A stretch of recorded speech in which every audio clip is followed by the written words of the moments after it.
This video will help you decide what TEMA modules you need for your projects.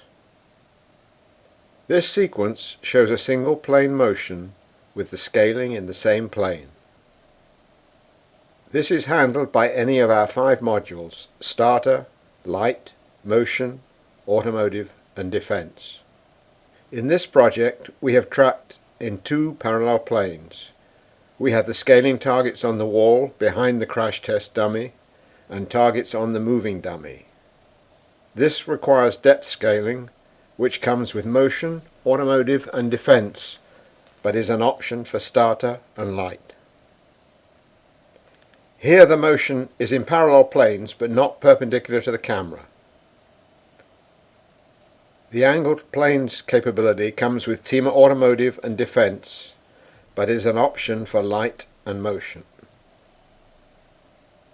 Here we have random motion not confined to parallel planes, and a 3D capability is required.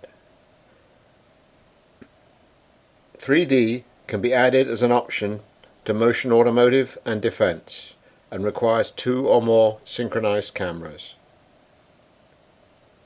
A special case of random motion is for a rigid body like this helmet.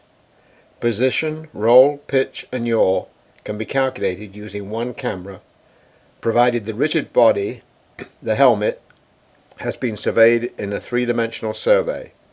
This 6 degrees of freedom capability is an option which can be added in Motion, Automotive and Defense. In 3D work, or if you are using lens with significant distortion such as a fisheye lens, then you need to perform a lens calibration to remove this distortion from the analysis using the basic TEMA lens calibration.